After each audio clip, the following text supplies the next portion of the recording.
Good morning, everyone. I am letting you know that we had a little bit of technical difficulties with our show with Patrick Porter this week. And so it's a little bumpy in the beginning, but everything irons out. And Patrick Porter's information is so amazing. I'm so inspired. So I think you will be too. Bye.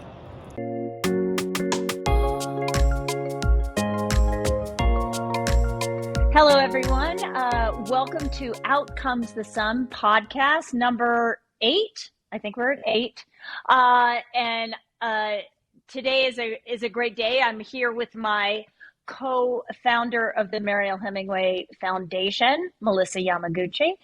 We are here and we have an amazing guest who is a friend of mine. He's been a friend for a long time. His name is Patrick Porter, and he has created an extraordinary technology. And when I say extraordinary, when it comes to the brain, when it comes to mental health and finding your balance, it's one of the tools that I am so excited to share with this audience and the world. And he's on a mission to actually heal or change or balance or something, and he'll explain this in better detail, 1 billion brains, which I think is pretty flippin' awesome. And he already has 100,000 people that are part of the Braintap community. And anyway, we're just super excited to have you. And maybe you could just initially just explain to us, what is Braintap? What is it doing? Well, what Braintap's doing is actually helping to regulate those neurotransmitters. And most people know that they're the ones that are taking the SSRIs, they're to help regulate serotonin, the feel-good, the happy molecule that comes from the brain. But the reality is that our brain is the most powerful pharmacy. If we can start activating it, we can start changing our world in many different ways. But the problem is, to activate that brain, we need to slow down, get out of the stress response and get out of the worry, the fear. And when people try to meditate, unfortunately, most people, I was surprised to see there's a statistic that says only 5% of people who start meditating continue.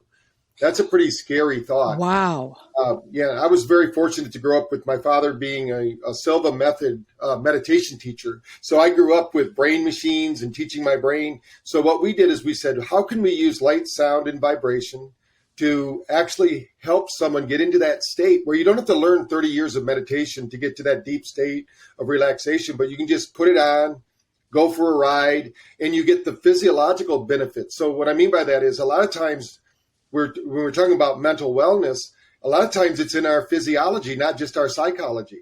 Our body is not producing. We all know people that started exercising, walking, and they started to get a better mindset. And then we know people that got a better mindset, then they started exercising. So these two things, this physiology or our body, has a lot to do with it. And we might call that gut health in some terms if we're talking on a medical channel, because if their gut's not right. So what we know is what happens in what biome. Like, a lot of people talk about the gut biome and how it responds. But we have a brain biome. So when somebody says they have a leaky gut, Interesting. Which seems to be the biggest thing, we now know they have a leaky brain. And that has to do with not sleeping well. So we focus on sleeping better, performing better, and thinking better. Those are the three main things. But the real key here is to give you a way to disarm the body or get rid of that excess stress that we carry. It's natural to be stressed. I mean, when people think they're not supposed to be stressed, they're not living on planet Earth. But the thing is, we need to have a way to manage it so that it doesn't overwhelm us. And we call that capacity. Some people have the capacity for great amounts of stress, but when that next little stressor happens, they blow up or something critical happens in their life. So we want to form, my whole thing was, in my life, I was a very troubled child. I was very negative. Now they call me Dr. Positive, but it's kind of funny. When I was little, even though I was young, people don't realize that this stress response starts when you're a kid. You learn it from your parents. And my parents were high strung, high stress. And those genetics, if I don't do something about it, I can get stressed, so I still do it every day, and usually more than once a day, especially if I'm traveling, which I do quite a bit. I was there's a couple things that come to mind here, and you talked about how we're living with stress, and stress is also a plant is in stress as it's growing. So stress is a part of our evolution, right? But Right. you have mentioned and you have a plethora of books that are all amazing, and I could not dive into them. I want to encourage our audience to get on and grab your books, any of them. I can't imagine that. But you have one in particular on Thrive to Overdrive, where you talk about creating visualization exercises to help people. Now, how do these visualization exercises to help you understand stress in your life? How are those little tips and tricks? Are they countered by the brain tapping? Is it no longer necessary, or is it in conjunction? Oh, it's in conjunction. We use those in brain tap sessions because one thing is that your brain doesn't know the difference between real or imagined. So there are people out there today that won't get out of bed until they're significantly stressed. They'll lay there in bed and catastrophize about their day and all the traumas they're going to have, when that's a really unique time to just slow everything down and begin to script. We need to act like we're a Hollywood producer and we're going to produce our own life. And then we take that lead role in that program. And just like a producer, if you don't like the scene, cut it out, just start deleting it. So we teach little techniques. We call them thought experiments, Mariel. Yeah. Unfortunately, what happens with some people is they'll lay there and they'll start catastrophizing about their day instead of reframing their day. I mean, if there's a difference, now we're talking about like psychoimmunology, which means how does our psychology affect our immune system? And they know if you're the type of person that looks at life as a series of challenges, your immune system works very well. But if you see life as a series of threats, then your body, basically you shut down your immune system, because we have a thinking immune system. Most people don't realize that. Right. It's not located in any one part of our body. Of course, most of it is in our gut, as we were talking about earlier. But the immune system actually, it responds to the way we think. That's why one of the sad things that happens on the Weather Channel is they show you the spores and the pollens. Yes. And they showed that actually sold products, 30% more products, because people were getting triggered visually, because your brain doesn't know the difference between real or imagined. That's right. So you get triggered in those things. So that's what we're talking about here, is how do you remove your triggers? And especially in having a positive mindset and leading the life you want. You have to take back all those remote controls you gave to people, or those buttons you let them know you had. That, in our family, my kids, they knew when they were growing up. When they said, "You're making me mad, Dad," and I go, "Thank you," and they go, "They get even madder." I said, "You told me where to press your buttons." I said, "The one thing you need to learn in life is don't tell people where your buttons are," because some people, that's how they get their jollies, right? They're going to try to push your buttons, and especially brothers and sisters and other relatives, and they love to do that. I can think of a few in-laws. And the key here is that, like we were talking earlier, Melissa, about stress, we all live with stress. If we don't have stress, we don't grow. We won't get out of bed. But we need to get that kind of positive stress that, like, hopefully when you got married, it was very exciting. Although some people, I said, "What's your best memory?" And they'll say when they got their divorce instead of their marriage. But, it just depends on how you reframe things. But the whole thing is that if we can look at life as a series of, again, challenges and say, wow, if you didn't meet your challenge yesterday, that doesn't mean you're a failure. Right. It just means you got to pick yourself up, do it differently today. The problem most people have is they aren't willing to do anything differently. And if they're not using that visualization, to your point earlier, it's a lot easier to fail in your mind than it is fail in physical reality. So, there's not an actor. Could you imagine, Mariel, going on set and you never rehearsed, but they said, "We're going to produce a movie today." You go, "Really? What are we going to do?" I mean, that's what people do every morning. They get up and they go, "Hey, what am I going to do?" Right. They didn't spend any time rehearsing their day. And then they wonder why they keep getting that same negative result that they got the day before. Now, if it all is working on autopilot for you and you're doing great, then congratulations. You're one of a very few people that can do that. Well, we know once we start getting you into these different frequencies, like alpha, which is a place where they go and they meditate, your brain actually instructs the gut to make acetylcholine. And this is what happens when you fall in love. It makes you feel good. And that's why we like the ocean or the mountains, because mountains are more like 7.8 hertz frequency, which is theta. We start to produce GABA. These are all neurotransmitters that our body needs. Now, so everybody knows, they now consider we have 3 brains, because the heart brain is the one that controls it all. That's number one. Wow. The brain between our ears is more like a Google tablet. It doesn't really do much but process information. Yes. But your gut does most of the thinking for you. So that's why people that follow their gut instincts, or they follow their intuition, that's coming from the gut. Now, the one thing most people don't realize is that you're only 46% human. The other is all the other bugs that are living in you that you have to make peace with. That's right. So if you're feeding them sugar and you're wondering why you got these crazy addictions, it's because those bugs are telling you to do that. That's why eating healthy, getting getting the right fiber, and just, I always say nutrition is number one, because you can't outthink a bad diet. And then number two is you got to move and breathe. And that's so important for people in the mental wellness world, because if you sit on your butt, there's been a lot of studies that show that you just don't think right. That's why we have little triggers on our phones that say, get up and walk, get up and breathe, whatever. And then I think you need some kind of brain fitness strategy. Of course, we have Braintap, and the reason I want 1 billion people to use it is I think we can change the frequency of our planet. Because, there's something to this thing, because how many times have you thought about a person, then they text you or call you? That's right.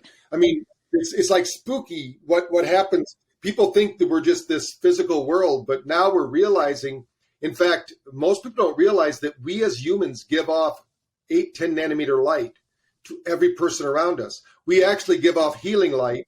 And those people that are healthy and happy and, they actually give off 200 times more light than somebody who's depressed, anxious, and worried. So we need to be sharing that light. And we know that that's mitochondrial health. Yes. And how do we do that? We have to do that through nutrition. We have to do that through moving and breathing.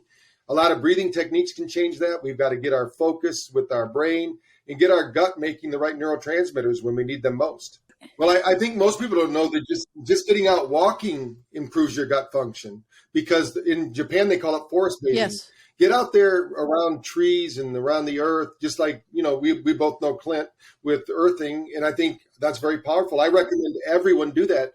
Not only does it reduce the inflammation that most people are experiencing, such massive inflammation in their body, from the foods they eat to the inactivity they're in to the negative thinking they have. I mean, that's like 3 strikes and you're right. out. I mean, what we're talking about is you're out of function.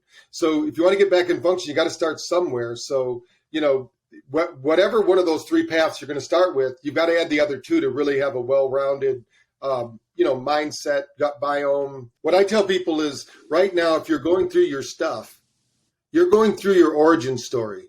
You need to look at it like every superhero had that time where they had to check in with their soul and find out if this is going to be right for them or not. And so as they checked in with their spirit, let's say, they went through the hardships. Once they made it through those hardships, they went ahead and they got their superpower. Then you've got to teach that to someone else, because once you've learned what worked for you, expand that out into helping other people. Yeah. I just have just one comment I'd like to make, that I think we had a guest on that was talking about taking control of your life. And he worked for years in the CIA and working in interrogation, and talked about the power of the brain and the mind and the power of being in control. And you said that we get up, you can't imagine being on a movie set and not having a script and saying, what are we doing? Likewise, he gave this suggestion. And I love your tips that you're giving, because we like to reiterate them for our audience also, and then talk about them also through our social media. But one of the tips that he gave was acting as though you were your own butler. And the night before, laying out your clothes and preparing your day. And I would like to take that even one step further and include what you said earlier, is really getting your mindset, your brain in tune with how that day is going to be, instead of just saying, well, I'm wearing jeans and a white t-shirt tomorrow. It's saying, I'm going to have a great day, and I know I'm going to have a meeting with the doctor. I'm going to go in with a positive attitude. However we incorporate that is so powerful. And it really falls back in line, Dr. Porter, with what you've discussed about brain fitness. And when this computer is healthy and it's translating healthy information to this brain, and then apparently now to this brain, which I feel oftentimes, I think in my youth, this brain betrayed me. Perhaps it hadn't matured yet. I think it's the other way. It's the other way, actually. The heart brain is talking twice as much, but you might not have been listening. Yeah. So right. Well, when I was a teenager, my brain was probably in my ass, so I'm not really sure what was happening. So these universal principles that you work with for health, wealth, happiness, is that all incorporated into these 3 brains and the concept of nurturing and feeding them in a healthy state? Yes, for sure. And I have some other tips for going to bed too. I mean, that I tell people that really work for mental wellness, because the one vitamin that most people don't take enough of is gratitude. They don't think of what's good. Yes. So at night, I teach a strategy where you do the 4-8 breath. Yes. Remember we talked about breathing and moving? Yeah. So that 4-8 breath actually, most people have never exercised their nervous system. Michael Tyson, who needs a lot of mental wellness, but he had a saying that he talked about, which was, everybody has a plan till they get hit. And the problem is nobody realizes we're all going to get hit. Yeah. Right. Nobody has that charmed of life. I mean, even if everything's going great, the airline might lose your bag, and doesn't have anything to do, but you're going to have stressful things happen. But at night, when you breathe into the mental count of 4, you're actually exercising that part of the body that's been basically locked, that stress response. We call it the fight or flight, or the sympathetic nervous system. And then when you breathe out slowly to the count of 4, and you basically do a body check, what's going on in your body, is there any stress in the body, and you let that go to the count of 8, and you keep doing that until you find yourself in a kind of a neutral place. And then what I tell people to do is think of only the most positive. If you only had one positive thing that day, focus on that. Imagine that a Hollywood producer is putting that into your success reel, and you remember you go back in time for each of those most positive memories of those days. Because unfortunately, what happens when we have a negative mindset, not because we're negative, but because of our life experience, the average person has 80,000 thoughts a day and 60,000 are negative. And this is part of our genetic. And aren't they repeated too? Many of them are just repeated. So, go ahead. Staggering. That's staggering. Yeah. So think of that like your operating system. Mm-hmm. Wow. And even though you don't like it, it's unconscious. Yeah. So you have to interrupt that program. And how you interrupt that program is through your breath and tuning into your heart. And when you tune in and you realize that no one's out to get you, that you have every right to be happy, that there are good things happening in your life, when you start magnetizing those thoughts in your mind, magical things happen in your life. You start to attract good relationships. You start to have you watch the more positive movies, maybe. Yeah. You just start doing meditation. You start doing prayer, whatever it is that you're going to do that's going to feed that part of your personality. Wow. Instead of we all can. It takes a lot of energy. Yes. Most people don't know it takes a lot of energy to be depressed and angry and upset. That it's a lot more fun to be happy and easygoing and just go with the flow. But it's hard to get out of that stuck state. So at night when you're going to sleep, and the nice thing is then when you do that, you're going to have a lot of neuroplasticity, because once if you're in stress, when you go to sleep, like some people will actually gnaw their teeth. A lot of people do this, and they wake up in their clenched fist and they have cramps because they've been basically fighting all night long.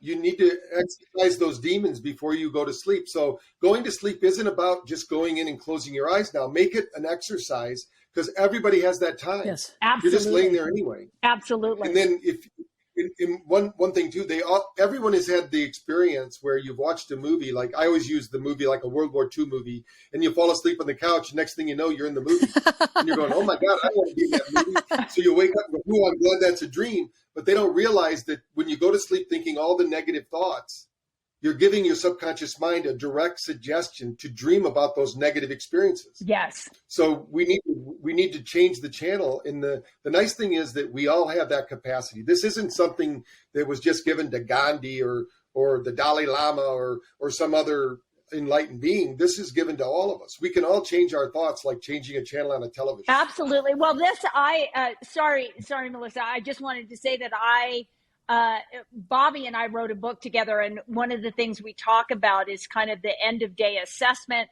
going through the day and redoing what you could have done differently. But then also my whole thing, and I still do this, I do this most every day. Sometimes I forget, but right before I go to sleep, I imagine the day that I want to have. I see it, and it's glorious, and it's positive, and it's loving, and it's kind of whatever. But tremendous gratitude. But it is such a profound and powerful thing, because I actually think that before you sleep, you are programming the brain. It's like that subconscious is getting whatever you're giving it. That's what's, and it always works. I always have that day when I take the time. I always have that day. I want to ask you a quick question, if I could. In the field of neuropsychology and the brainwave technology. What have you noticed different since pandemic COVID with COVID brain and so forth? Have you noticed anything? I think the biggest difference and I know it's probably the nomenclature might be far more advanced than I might be able to comprehend at first blush here. But if you could share a little bit of what you're noticing that's different. Yeah, I think that what I've noticed is it used to be only certain people were stressed out. But there's a book called The Snapping, and it's all about how they take occult practices and convert people. And unfortunately, that happened to a massive amount of people on our planet. They were told to stay in the house. So we know that they're not grounding. They're not getting sunshine. They're not meeting a few of those doctors you talked about earlier. Right. So what we're finding is that now it takes about 2 years to repattern the nervous system. Wow. So what was this we just experienced? About 2 years. So they've conditioned people to think it's normal to be in this heightened state of stress. We used to call the brain that we've been seeing at shows the special forces brain. Because if you think about somebody who is in the first responder or special forces, they got to be ready on the alert. I mean, they might die tomorrow, so they're looking around, there's danger everywhere. Well, if you're thinking that your grandma or grandpa are going to die because you're going to breathe on them, I mean, that's a pretty scary thought if you believe that. The nice thing is that we all have an innate immune system that can take care of almost, just 99.something% of it. So, I mean, of course, people can get sick, they can get ill. This happens all the time. But you want to focus on the positive. So what we're seeing in the brainwave studies that we've done, and we've done 30,000 brainwave studies. So not over the last 2 years. Over the last 2 years, what we're seeing is a heightened degree of delta activity. And what that means is that the brain is inflamed. Yes. The body is inflamed. And unless they had a traumatic brain injury over these last 2 years, a massive number of people, we're seeing people between 70 and 90% delta activity while they're awake, which there used to be a saying, the masses are asleep. And I can guarantee you we have the studies that show they are, because that's a sleeping brainwave. That's a sleeping brain. So what do people do? They stimulate. Yes. They do coffee, tea, sugar, and that's how they keep themselves going. Alcohol, that's a recipe.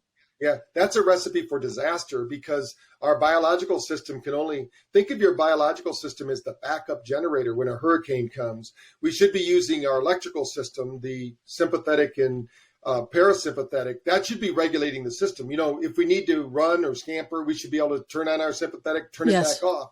When I was talking about earlier about what do you do when you get hit, it's how fast can you regulate? Right.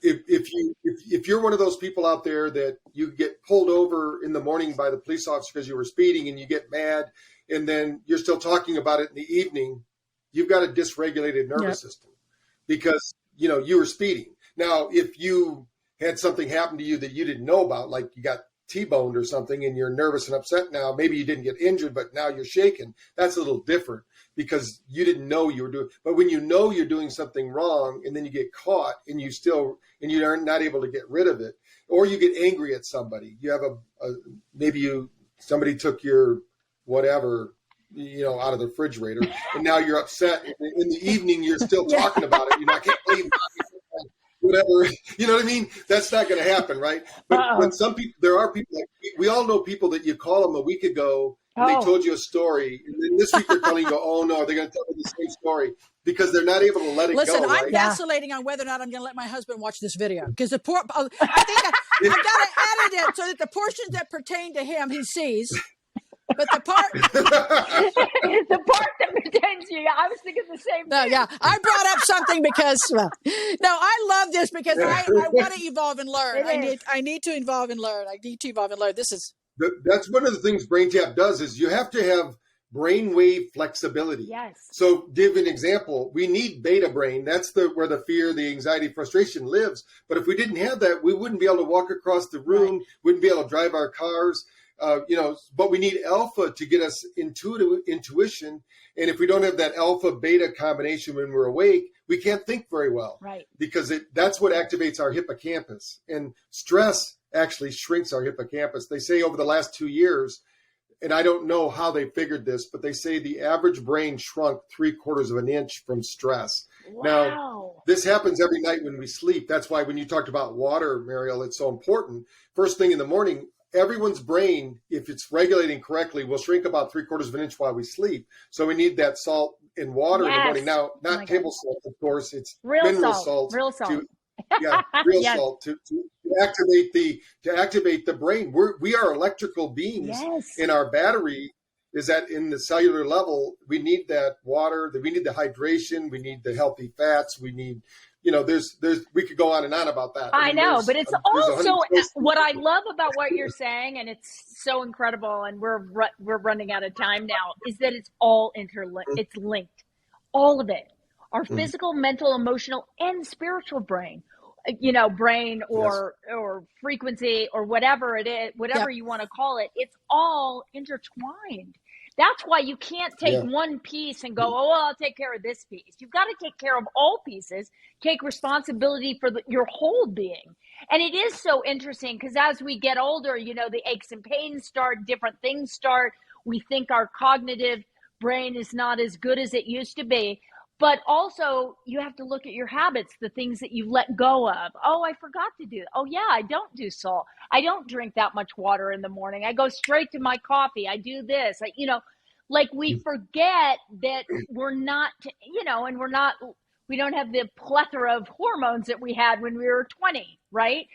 So you have to remind yourself to do those lifestyle things that create that balance. This is so fascinating. I would just add I'll add one thing to that, just so the listeners understand. In ancient cultures, they trusted all the wisdom to the elders.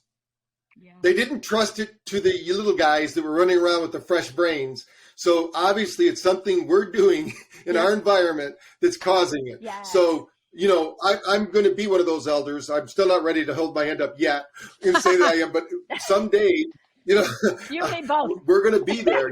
We're going to, and I plan on. I did a brain test just the other day at an event, and I still scored like an NFL quarterback. I was the only one in the group that got an A. I love that. And it's that you're tracking these balls that keep going all over the place. And he goes, there must be something to that brain tap. And I said, and eating well, and exercising, because it's not just one thing. No. If it was one thing, we'd all be able to do that.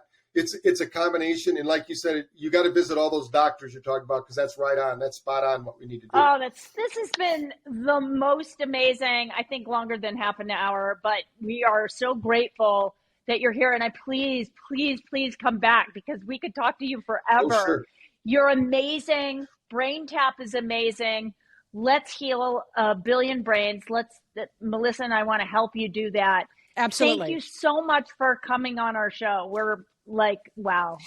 Well, thank you for sharing the message, and let's get those brains working in a very positive way so everybody can have the same joy, the same love, the same satisfaction that we share. Absolutely. So it's possible. I want our audience to download the app.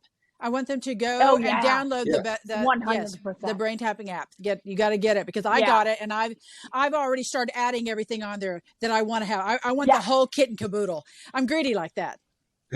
I love it. You should be greedy about your own health. You should always. You can have it all. Yes, you can. Yes.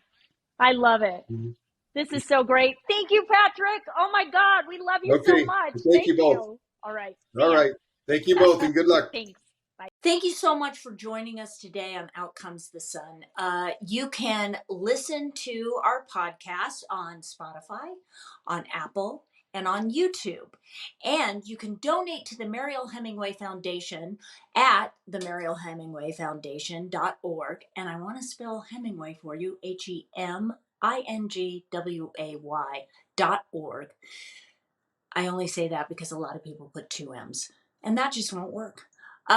Also, if you're watching on YouTube, you can go to the donate button at the bottom, and it will take you right to a link with the QR code. And if you go to marielhemingway.org, you can also press the donate button and be able to donate to the foundation, which is designed to help guide people towards finding the right solutions for their mental health issues.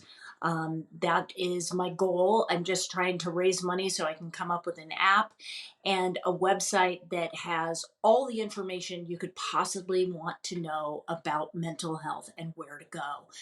but we are in the process of making that happen. And your donation means so much to us. So thank you so much. And we'll see you next week.